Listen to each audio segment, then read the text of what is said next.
Thank you so much. Joining me now to discuss this and much more, the #2 Democrat in the House, Congressman Steny Hoyer. Congressman, it's great to have you. Thank you, Kate. Good to be with you.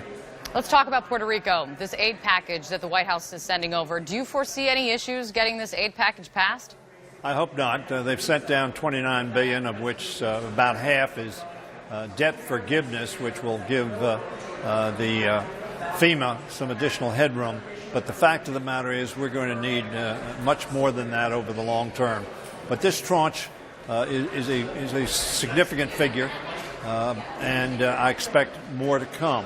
Hopefully they will not be burdened down with politically controversial items that the majority may want to put in these bills. I hope that's the case. This is a humanitarian crisis. Kate, it's interesting in terms of the figures you gave. Within 2 weeks of Haiti's earthquake, we had 22,000 military personnel on the ground. We need more people on the ground. We need more resources allocated. And frankly, the military is the one institution in our country and indeed in the world who can respond to deal with the crises that you have just displayed on your screen. And we need to be in the rural areas. So many are going to San Juan. San Juan has got resources and is getting up to speed, but it is the rural areas in most of Puerto Rico lives that are in such crisis without sufficient water, without sufficient food, without sufficient sanitation. Well, on exactly that point, and what's being done, what's going there, you were just at FEMA headquarters. I assume getting an update on things. Are you satisfied with what you heard there? No, but I'm going to follow up with them. I'm going to be talking to Governor Rosselló, which I talked to some days ago. I talked to Secretary Mattis just 2 days ago about the necessity to give all resources necessary to get electricity up, get water availability, make sure they have access to food. Does FEMA need more people? What are you hearing?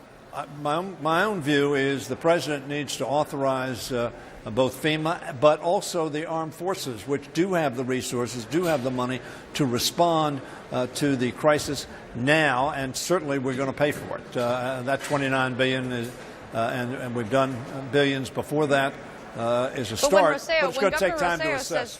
Of course, but when Governor Rosselló, when the president was down there, was very complimentary of everything that the president and the White House and the administration has done. You say you don't believe it? Kate, I think that Governor Rosselló knows he's dealing with President Trump and the Republican administration. He wants to make sure that he's on good terms with them. But very frankly, I'm going to urge the governor to tell us exactly what he needs, exactly what the condition is on the ground, and frankly be animated about getting that to them. We have the ability to do that. We need to have the will, and then we need to get it done.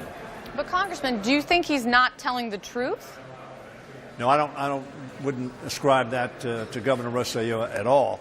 I think he may be tempering what he's saying to the president. You'd have to ask him on that. But I'm going to be talking to him hopefully later today, and I'm going to urge him to as accurately and fully explain what is needed, what is being done, but more importantly, what is not being done to save lives, to intervene in areas that otherwise are inaccessible. And he has to energize both the Puerto Rican infrastructure and resources in terms of human capital on Puerto Rico, but it is the armed forces of the United States, in my opinion, that has the capacity to put in the kind of resources necessary to save lives and to stabilize communities. Look forward to seeing where those conversations go. Congressman, thank you so much. We'll have you on. Keep us updated. Thank you. Thank you, Kate. Appreciate it. Now, after talking about one disaster there, there's also